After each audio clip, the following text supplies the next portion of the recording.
Hekler, welcome to the Underground Society podcast. Hey, thank you for having me, man. I listened to another podcast that you were on a few months back, and you were telling the story of how Timbaland trashed you. It destroyed me for like 2 weeks. Lesson number one, don't send something you're not 100% with because it'll backfire. I went on Twitter and I was like, look, if anybody hates on a producer, you should be held to a mandatory 1v1 beat battle. Straight up. Oh, someone needs to launch that. Maybe you should launch that. One heck of a beat battle. I want to talk about the stuff that you do that isn't in the EDM industry, because I know you express your creativity in other ways. It's not work. All the graphic design for the Hekler project, all the video editing. I have a rap project. I have a singing project. I try to do everything. I have a house project. I even do clothing as well, like acrylic painting on denim and stuff like that. I've probably sat at this computer way too many hours. I think I'm past the whatever 5,000 hours. Yeah, whatever 500,000 hours. You might as well tack my whole life onto music. But that's part of it, you know, and I hope it inspires somebody.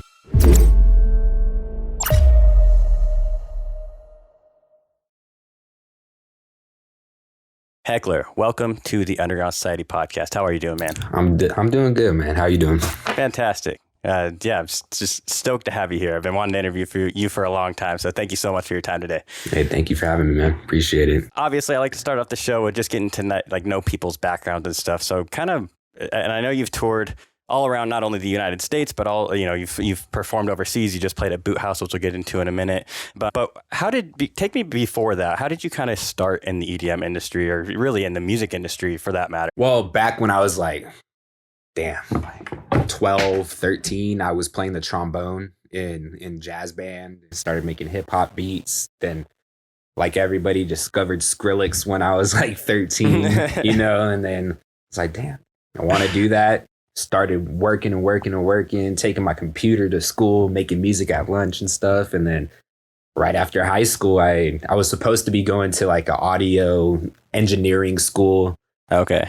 They told me some weird stuff, telling me there's only one way to make music. I was like, nah, I'm good. And I went straight to the admissions office, told them I'm out of there. And then the next week I released my first song, Ultimate, and I got signed to Circle Talent at the time. And I got the call while I was getting a tattoo, and just from there, that everything just, it was right place, right time. And, I'm grateful for the way that things have really panned out. You're originally from Vegas, right? Yeah, born and raised. Did being from Vegas shape that at all for you? Like, was that a contributing factor, do you think, to why you went into music? Because it's such an entertainment type place?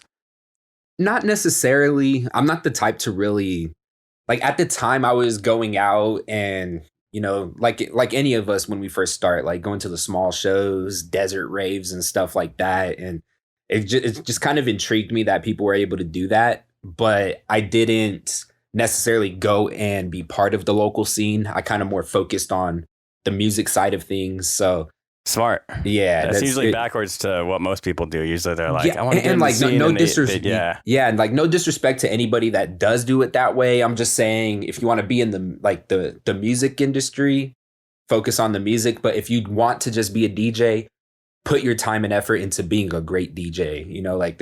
I've always preached it since I first started doing what I was doing. So my journey was always make the music, give people a reason to come and see me instead of, I don't know. I just feel like it's all up to what you want to do. Everybody has their own stairway to where they want to be, So. Everyone has a different path regardless anyways. Life happens in different ways for everyone. So it's going to be 100%. Different anyways. Exactly. So you started in the jazz band. Then how did you kind of start, getting into the producing world and starting, picking up a DAW and starting to, instead of just playing the trombone, you actually started producing and creating your own style and stuff? Yeah. So funny enough, since I did play the trombone, I actually started sampling myself, in the bands that I was playing in, So I had the little original Mark I machine by Native Instruments. And nice. I was loading up little one shots of my trombone that I recorded on a garage, not a garage band, a rock band mic. And I just started chopping things up, seeing how it went. And then that led me into discovering people like A-Rap Music and Hit Boy, Wonder Girl, everybody, at the time it was when Watch the Throne, Jay-Z, all those, that kind of beats were being made in the hip hop world. So, it kind of went hand in hand with what I was doing as a kid. It obviously was terrible, probably thinking about it, because didn't know how. I still don't know what I'm doing most of the time. I'm just, experimenting. That's what it's all about. But yeah, I just started doing that, going on YouTube to MP3, sampling old, like I'm talking like Smokey Robinson, Frank Sinatra, just old school stuff. I was raised on that, like classic rock. I feel like you even to today, like what you're making now has that form of influence. Like you pull things from everywhere, which is dope. I would say you would probably say you're under like the trap lane, what people would label you as, right? And I think even just keeping that scene alive too, because I think that it's trap isn't today what it was 5-6 years ago with the festival trap stuff. So I think you've really creating your own style and really sticking to it. I love that about you. So it's awesome. I appreciate that. I take, I really cherish being able to, do my own thing and still have a career for as long as it's been. Cause like I've never really put myself into a box or like been surrounded by one clique. Like I'm always conversating with everybody. Like I'm looking at the bigger picture. Like I make dubstep, trap, hip hop, house, anything you could think of. And, like I feel like it's very important as an artist to be able to implement your own stylistic decisions into every genre. That way there's longevity in your career. Like after the pandemic, like I know a lot, like I was struggling, but I got a team that was able to, bring the vision across past like what was going on, where everybody had to, take a break. And, luckily, like I'm still able to do things like go play in Germany and, and I feel like it has a big reason to do with just sticking to your vision and not, it's a slower way up. There's always those like, oh, here, you can skip a step if you do this and that.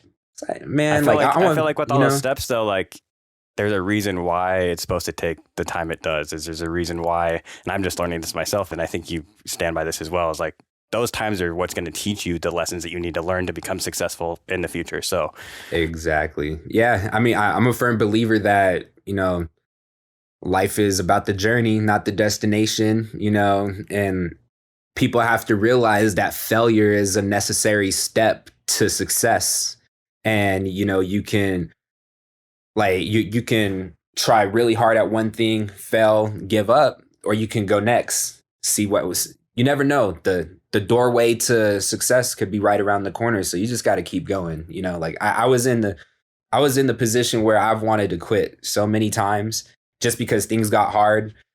But you have to remember why you started doing this, because, if it's painting, music, doing podcasts, it's because you love it, and a lot of people, I even lost that love at one point because it just becomes clockwork and you don't think about it. So for anybody listening, just cherish it. Trust the process. Trust the process too. Yeah. The process is the most beautiful part of being human. Like it's the most beautiful part of life, like it's what is character building. It's what gets you to, at the point when you have grandchildren, you're going to be showing them all these photos and stuff. And you're going to be like, oh yeah, when I was 26, I did this, that, and that. And like, nowadays, I don't know, they might think it's complete BS because, when I hear my grandpa talk, I'm like, are you sure you're not just, adding on to it? But, I feel like that's important, like thinking about like those moments in life as well, being able to be the person that'll inspire your kids and your grandkids, it's like, there's a lot of motivation, so. Talking about your grandpa, and I know he was the person who kind of helped you get into this. What is his history? Was he a musician himself? No, he was actually in the Navy. Yeah, he's a great dude. I don't like, my dad hasn't been in my life, so he kind of like filled that void and like was that role model. And he's still here today writing Harleys. If he can get that's out, like my grandpa. Yeah, it's wild. He's really inspirational to me. Like 2 years ago, he had a quadruple bypass heart surgery, and like he's still out here kicking, living life every single day. Riding his motorcycle. Just being my grandpa, man. Like his work ethic is really inspirational for me, for sure. I listened to another podcast that you were on a few months back, and you were telling the story of how Timbaland trashed you on one of his Twitch streams. Tell that story. All right. So this hurt me so bad. It destroyed I would me. imagine. It destroyed me for like 2 weeks. Timbaland does this thing where, you know, he well, at least he used to react to beats on Twitter. Not Twitter, on Twitch. I sent one in and I was like, they're not going to listen to it. Well, I sent 3 in. The second one is the one that I wanted this dude to listen to. Of course, they picked the one that I just didn't. Lesson number 1, don't send something you're not 100% with, because it'll backfire 100%. But especially yeah, like especially to someone like that too. yeah. He's over here listening to it and he's like, this ain't it. Wrong. Like dismisses me. And I'm like, damn, like I got people that listen to my music that watch his stream. So I'm like, damn, dude, like I just got fried in front of everybody. And then one of the guest artist producers that he had is my boy Glenwood. We ended up writing a song Till I Die together with our homie Cannon. Shout out those both of them. They're the homies for life. But at the time we didn't know each other. He hit me up and he's like, bro, don't listen to him. It's okay. Like the beat was fire. And he's like, dude, let's just work on some beats. And we did. Next stream comes around, plays it. Timbaland's like, ooh, doing his little freaking, like his little scratches. He was feeling it. So like that helped me out. My boy Glenn would help me through that. The bounce back. Nice. Yeah. And then we made an electronic record together that was on my last LP. And yeah, had him come out, perform it on New Year's Eve, and a bunch of fire, you know, it was dope. But yeah, that was definitely it took a mental toll on me just because it was Timbaland, you know. Everybody knows, you know. But I respect him for what he has going on always, and you know, hopefully one of these days I can be on his show and you know really prove myself the correct way. So yeah, that's someone that's been in the game forever, too long, for so long. Yeah, oh the my longest goodness. out of everybody. Yeah, and someone who's worked with so many amazing talent. I mean, One Republic is really where I know him from because I was a huge One Republic fan back in the day. But you know, even the producers, that what he's doing now for the scene, and just for the producer community, not even like a specific genre. Yeah, he's something else. I do a lot of crate digging, and I came across a few of his original Beat Club vinyls. Oh, sick. Just like the singles, it has the acapella, the instrumental, everything on it. So every time I'm trying to feel inspired, I go back and listen to the Timbo bounce, and I'm like, how can I do this in my own way? That's sick. Yeah. Did that experience of that happening, like, did you change the way you moved at all, or the way you like kind of went about like moving forward in the future? It sure humbled me, that's for sure. It sure humbled me, you know. And like anybody that's in the music industry, you know, like I've been in it for professionally 7 years now, and most people aren't necessarily the most honest with me when it comes to my music, because like there's like, I feel like a kind of a respect thing that gets in the way of that. And like after that happened, I told him, I told all my homies, I was like, listen up, if I make something trash, for the love of God, tell me. Yeah. Tell me, because I tell all of you exactly how the songs are. And I, you know, like I feel like it's more important to be truthful when it comes to, you know, art, but not dismissive and rude. Like there's a difference between hating on somebody's ideas and, you know, being actually giving them constructive criticism. So like that's something that I've even learned in my personal like relationships with other artists, is like how to, you know, give really good feedback without it completely, you know, dismissing their creative decisions, right, you know. Right. So yeah, it is a fine line to walk too. Yeah, it's tricky to figure out. 100%. I mean, just the other day, I went on Twitter and I was like, look, if anybody hates on a producer, you should be held to a mandatory 1v1 beat battle. Straight up. Oh. And then people are like, oh, like people will go radio silent. And like, honestly, me coming from hip hop, like I used to do those beat battles. Yeah, I feel like it could be something cool that we can bring into the electronic realm, because, you know, it's, in my opinion, it shouldn't be that hard to make a beat if you're making electronic music, because I've done both, you know. So like I'm talking just straight up beat battles. I think it would be fun. I think it would be fun on the spot type stuff that anybody. Someone needs to launch that. Maybe you should launch that. One heck of a beat battle. Yeah, we'll make something happen for sure. We mentioned previously you played overseas. You played at Boothaus. You know, you've played not just in the U.S. How long was that until you also just said that you've been in professionally 7 years? When did that happen? Was that after you became I guess, professional in the EDM space? Or Yeah, it for sure wasn't happening before that. how do those opportunities begin to pop up for you? Like, how does that process kind of work?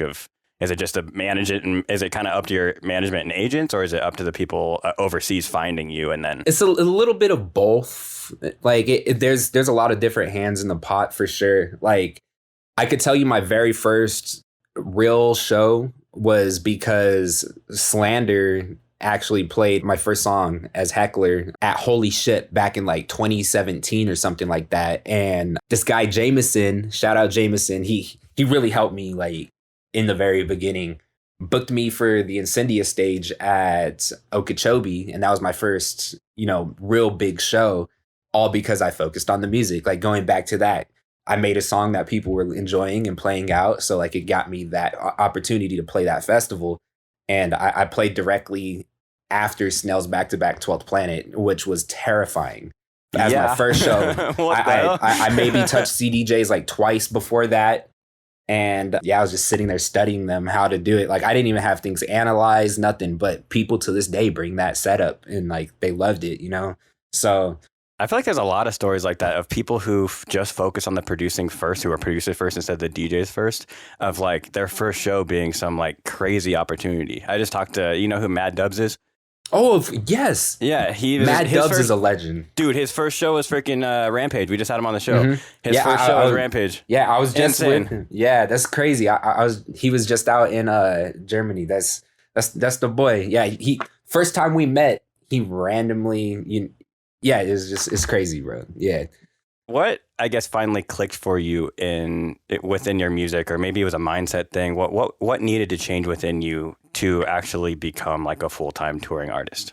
Realizing that I need to stop trying to please everybody and just trust my vision. And if, realizing that not everybody's going to like my music, not everybody's going to show up to my shows. But at the end of the day, if I focus on the ones that are listening to the music and are coming to my shows and giving them 1,000,000%, that's where I find being successful in this realm is like having those relationships with the people that are supporting you. Like I still to this day I see people on Twitter, Instagram, TikTok that are like have been following me since like 2016, and like like the very first people that actually like ended up supporting me. So I don't know. I feel like that like focusing on that kind of stuff instead of like only focusing on the big wins, only focusing, even highlighting the not so good shows, posting those on Instagram, Twitter. Like,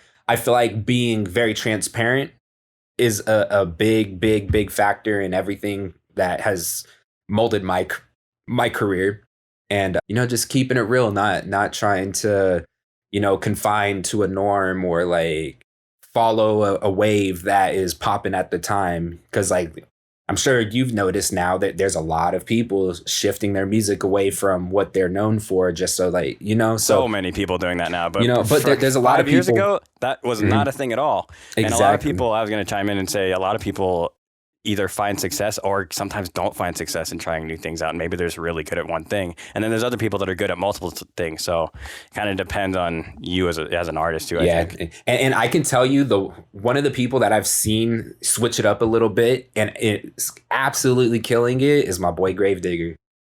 Yes. The techno digger stuff is insane. And he even got me playing hard techno and making hard techno and stuff and like incorporating it in the Hekler dude, even fashion. Talking about Slander earlier, even Slander's made a techno song on like their last album or something. Like everyone's trying out different shit. It's insane. Like, I mean, you know what they say, what goes around comes around and history repeats itself. Like it's always going to be a never ending cycle. It's just up to, what wave you want to, hop on. I was going to bring up Getter as an example. He tried, trying out a different style of music, and his first show, I forget even what the story was with that, but his first show, I want to say he got like booed off stage or something, and there was a big Twitter drama and all that. Have you ever experienced anything similar to that? So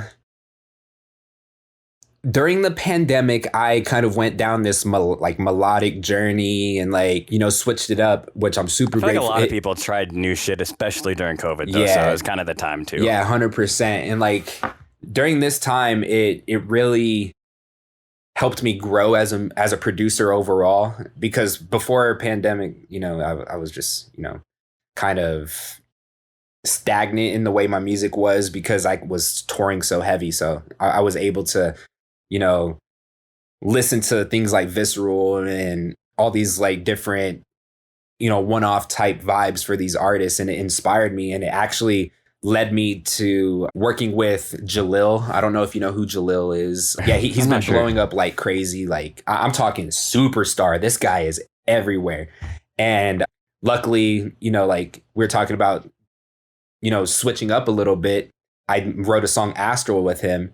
And then that blew up to like a couple million streams just because I took the leap of faith, And yeah, I feel like Getter's story kind of like went hand in hand with what I was going through, because after that, I played the first Hard Summer back, and my set wasn't necessarily the hardest that people, remembered Hekler for.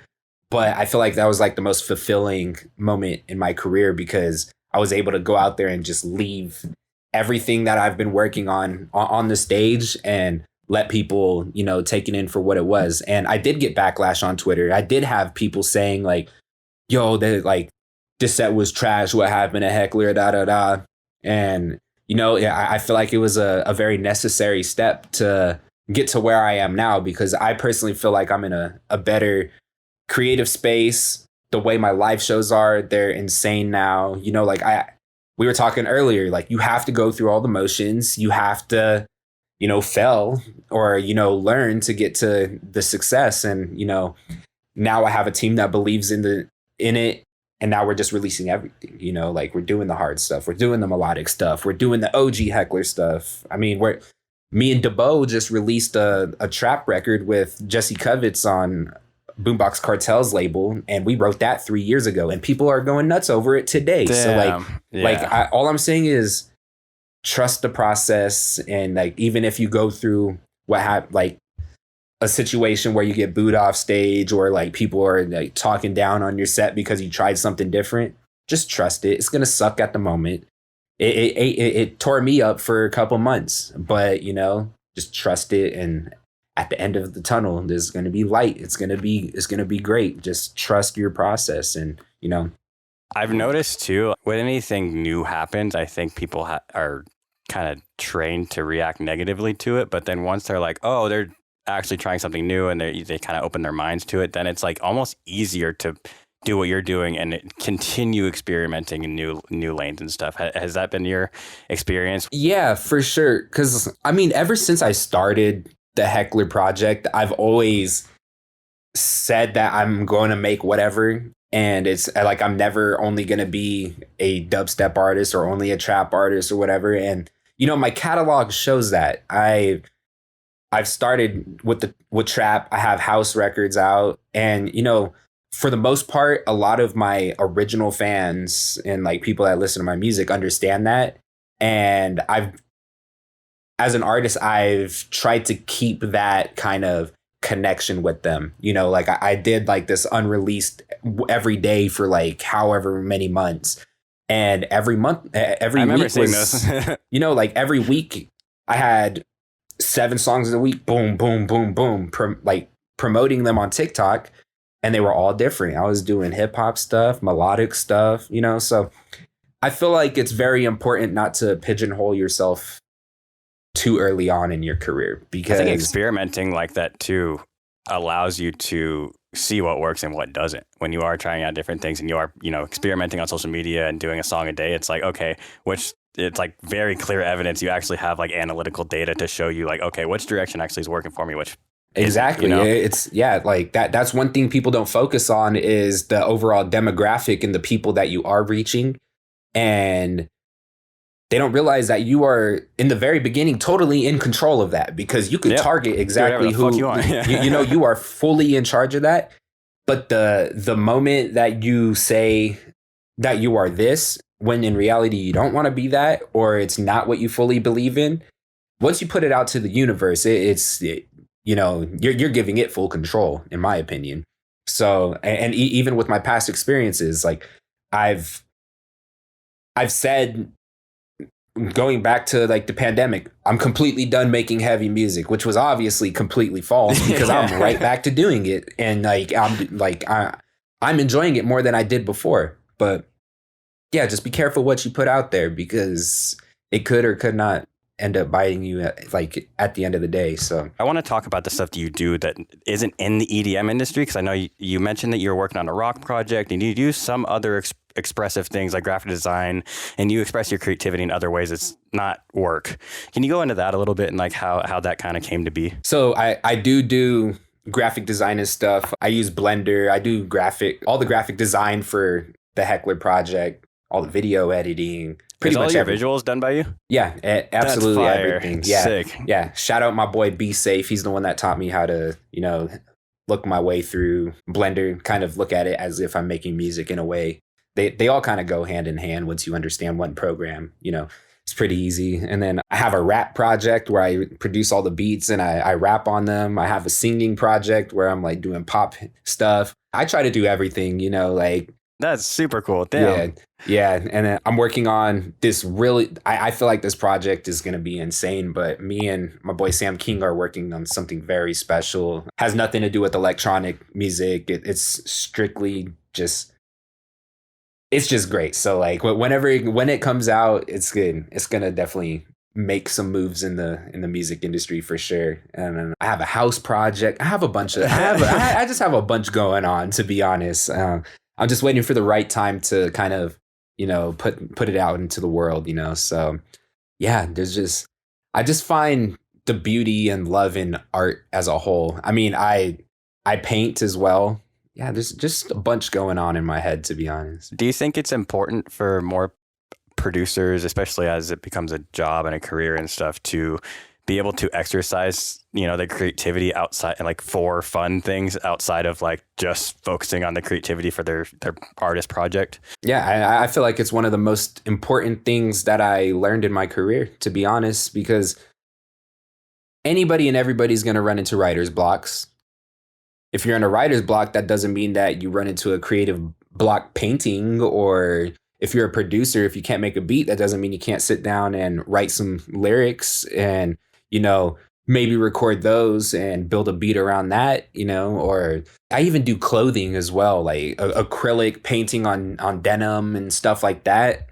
I feel like that's kind of your style, like as the Hekler, like identity. That's kind of like I didn't know that you did all that work yourself, because I've seen you in certain things and I'm sure that it's been your artwork, but that's super cool. Yeah, I find it very important to find your individuality in this space, because there's a lot of the same thing happening all the time. So if you can figure out a way to implement, say lately I've been doing cinematography and incorporating that into the Hekler brand, and that's getting my face in front of more people. But when I'm doing that, I'm not focusing on making the music, so there's a lot of different angles that any artists that are listening or, wondering how they can get out of a block, pick up a paintbrush. You literally pick something up that isn't what your main focus is. I think it's something even that you can do adjacently with your project. Like you've kind of incorporated it all into like the Hekler kind of brand, your clothing, your graphic design, everything, doing something that's adjacent to it to where like it actually is helping your brand regardless. And it's just like a different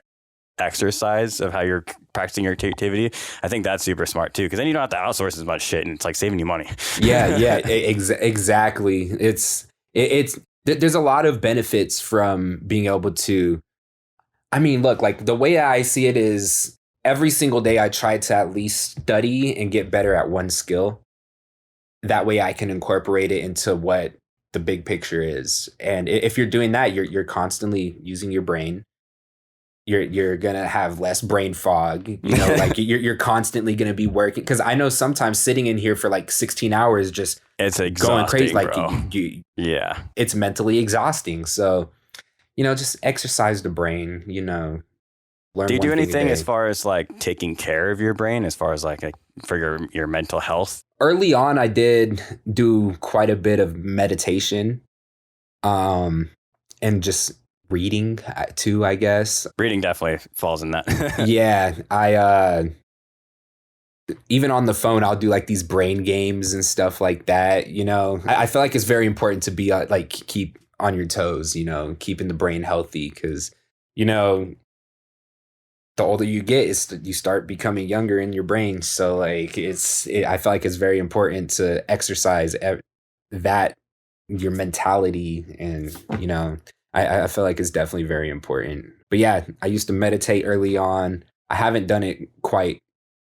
Honestly, I haven't done it for a few years, to be honest. Yes, it's hard to stay in the practice, man. Yeah, it's really yeah, hard. it's I do been it too, but it's hard to do it like every day consistently. Yeah, exactly. I mean, like I was doing it since I was like a freshman in high school up until like 20, probably right before the pandemic hit. I was doing it, and then I just found mental clarity within myself, and I found that I didn't necessarily need to do it as much as I did. But nowadays, I'll just go out. Like, we just bought this house 2 years ago, and our whole backyard has like Buddhist statues and waterfalls and stuff like that. So like now, like my self-care mental days, I'll just go sit in the middle of the grass and just listen to the water. Which is cool too, because then sunshine's good for you, especially for producers staying inside all freaking day. Yeah, exactly. Why do you think it's so important to remain transparent, and why do you think, like, for yourself and for your own artist project, why have you put that at like the top of the list? I just feel like it's important to, for me, I don't like being looked at as if I'm like on a pedestal, like I want people to realize that I go through we all go through the same issues, like, in life. And just because like we've gotten to a point where social media is like the highlights of of everybody's life, and I feel like more people need to understand how, like, the side of things that aren't the greatest, like the struggles. I feel like it's very important to be able to show things like that. That's why there's documentaries on all the biggest bands and legends in the world, because everybody saw, Queen up there performing the craziest crowds ever, but they didn't see that movie. The last scene in that movie is insane. I know. Yes. I love that movie. But yeah, I feel like the more people see that musicians and artists and actors, just anybody, are human, it'll inspire the kid that thinks that they can't make it out of the hood or whatever. Like, I was born and raised in East Las Vegas, like 25 minutes away from the Speedway for EDC. There's no reason why I should have ever played EDC or, travel the world because of music, just strictly based off of the neighborhood I come from. And like, I will stand by it forever. Like, when I become a millionaire, I'm building a production school in that time in my old neighborhood. Like, I want kids to be able to follow their dreams the way that I follow my dreams. And that all starts by being transparent with the people that are listening to my music now. It could be their parents that are listening to my music, and they'll be like, oh, look at this artist that, I listened to in my 20s. And then I feel like it's my way of, paying it forward, showing that this is real. It is very realistic and it's very attainable. It's just up to the mindset that you have and the people that you keep around you. So, yeah. And the amount of work that you're willing to put into, because it's a lot. 100%. I've probably sat at this computer way too many hours. way too many hours. I think I'm past the whatever 5,000 hours. Yeah, whatever 500,000 hours. You might as well tack my whole life onto music, because but that's part of it, and people know that I spend that much time doing what I do. And, I hope it inspires somebody, to follow their dreams at the end of the day. What is like the overarching story, if there is one, of like the Hekler project? What's your message, like the main message of the Hekler project? Just do you. We're only here once, like I've always been in my position. Obviously, I'm not a small artist. I have a developed brand, but I've always been the underdog, and like I've never been part of these cliques until recently. Shout out my boys, the Grocery Boys. I love y'all. I love the Grocery Boys so much. Yeah, it was up until this year where I finally felt like I, had a a a group of people I can trust in this industry, Yeah. you know, and The like grocery boys are dope. A lot of the guys that I hang out with are kind of becoming friends with them as well. They seem like a yeah, really good group of guys. they're great. Like it's a breath of fresh air for me because I came up in the time where like 2016, 2017, it was all like trap groups. Everybody had their groups and stuff. So yeah, just I don't know.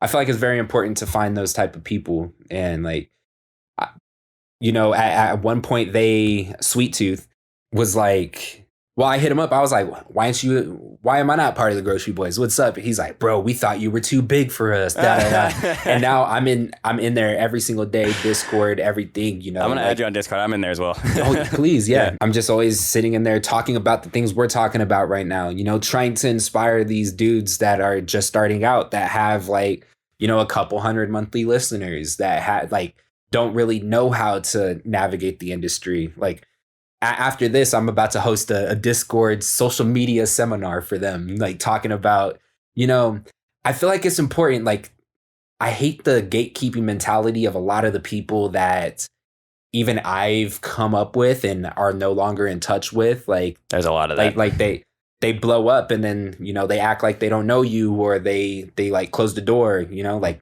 I'm not about that. So I feel like for anybody, like if you're doing well in something, just pass the knowledge, you know. To wrap up this interview, I wanted to talk about, obviously going back to like the touring stuff, and you know, you have to have a really strong team around you to be able to do the tours that you have, and especially with your project, how diverse it is and how many different lanes you're involved in. It's a lot. I would imagine for a manager to step in and help you manage that. Sure. How have you gone about finding your team, or them finding you, and how long have you been with them, and kind of just give me the background of how that works in your life? So first things first, I just in general, I would say always have people approach you to work with you, because the moment that you reach out to somebody who's like, hey, can you manage me? That kind of, in my opinion, will devalue their, like, your project in their eyes. Like they're like, oh, this person needs, you know, they need me. So like, I don't know. I've had my fair share of just like not good, you know, management, and just like people that weren't able to uphold like what it was supposed to, you know, what that role represents in the industry, you know? So, but yeah, I just recently started working with a new manager, Viren. Shout out Viren. Yeah, shout out him. He's the one that set this up with me, so I appreciate you. Yeah, and I love Viren so much. Standout person, manager, and honestly, is the first time that I've had somebody truly care about my project and care about the growth and care about getting music out, and you know, not telling me to just wait to release music. Like this last 4 weeks, we've released 4 tracks in 4 weeks. This, you know, so, and like, that's kind of like the mentality we have together. Like it's something that I've always wanted to do. And, you know, like he's just, you know, helping me bring it to life. And, you know, for a long time, a lot of my listeners, supporters, they've noticed that like 2022, I only released like 4 songs, and like we're already doubled that, you know? So I'm trying to get everything out to everybody. And, you know, my current team is the reason why I'm able to do it so efficiently. And, you know, like we've even started launching my record label, Hectic Records. Like you know, like there's just so much that, you know, was overlooked.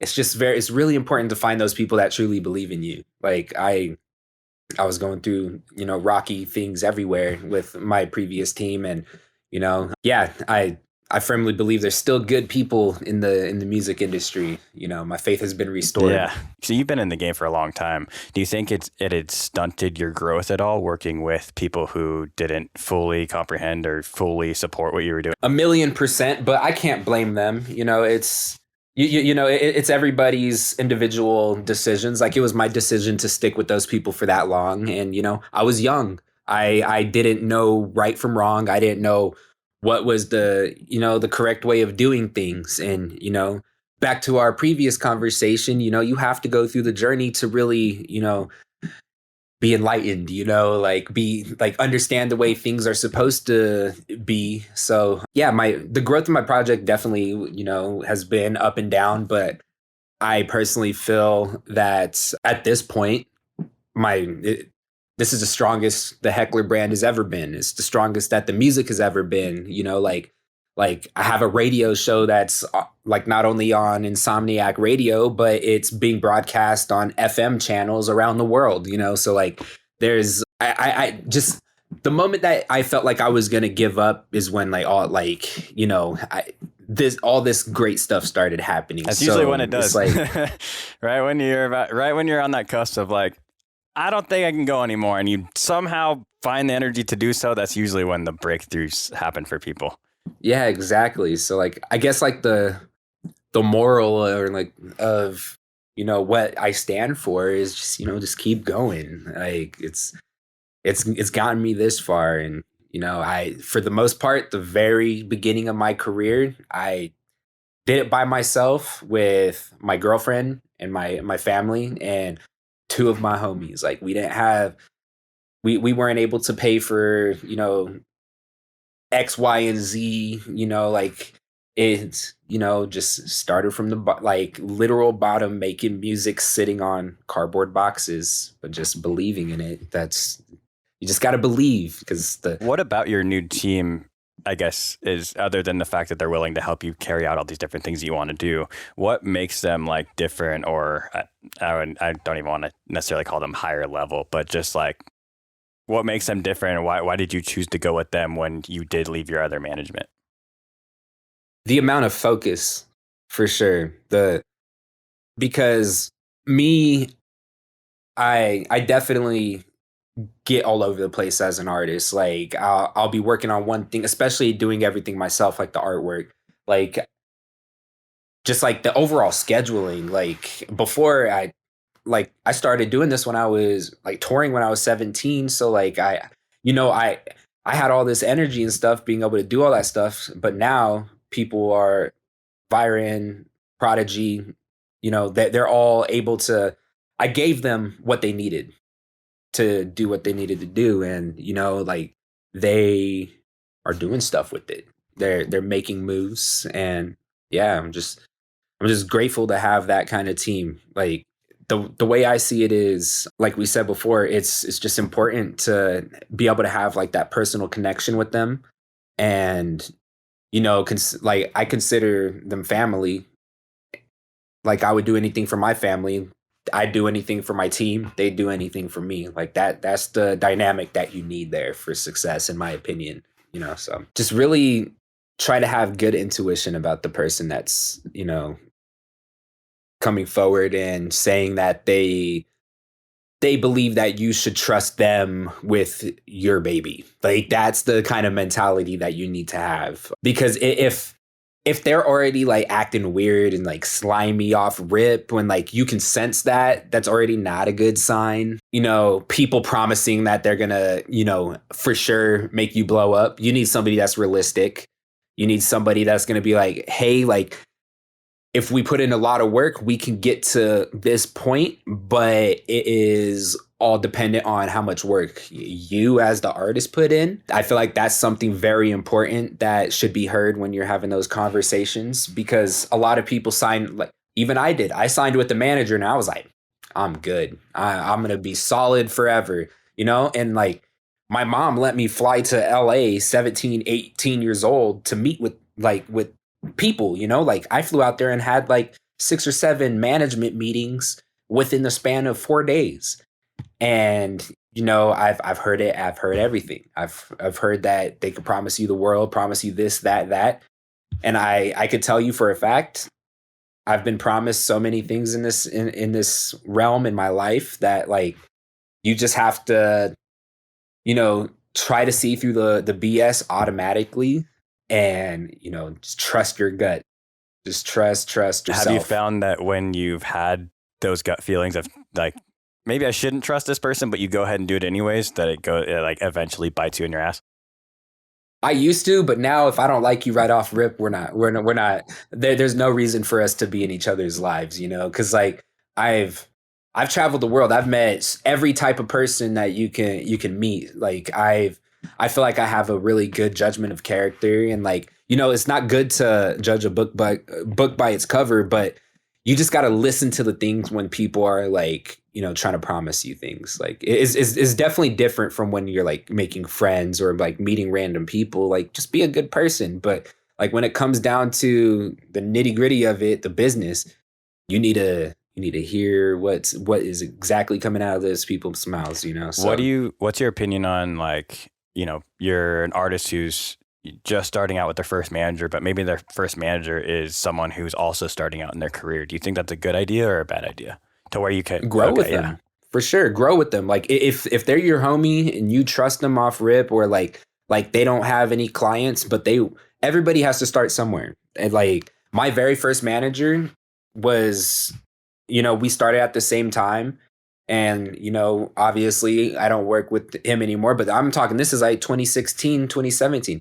And now he manages some of the biggest acts, and he's one of the managers that's absolutely killing it in the game. And I'm super proud of him, you know? So like, it's all about the timing. Like if it may or may not work out, you know, like it just depends on the situation at the end of the day. And yeah, just if you got a homie, just make sure that you separate the professional side of things with the friendship, and don't let it get like twisted, you know? Just take the leap of faith with the people that you have with you. And for sure, I would say if your homie is grinding for you like crazy, and you get just like a random big manager coming to you and is like promising you everything, don't abandon your boy. Just, you know, that's your opportunity to put your entire team on. Be like, look at my current manager, maybe he joins the firm, you know? So, you know, take every opportunity that's presenting itself without it being, you know, super blatant. Like, look in between the lines, you know? You don't have to give up on the people that you're with originally too as well. Absolutely. So we're going to wrap up here. Before we do, I want to ask, you mentioned the radio station, you mentioned a couple other things that you're working on. What's to come for the Hekler project? A lot. We're dropping a ton of music. We're going to keep the radio show going. Planning on doing some contest for the radio show. Well, I'm looking forward to seeing your set at Lost Lines. I'll be at Lost Lines this year, son. I know you announced that already, so I'm looking forward to that and anything else that's going to come up for you. But before we get out of here, where can listeners find you and support the rest of your journey if they don't already?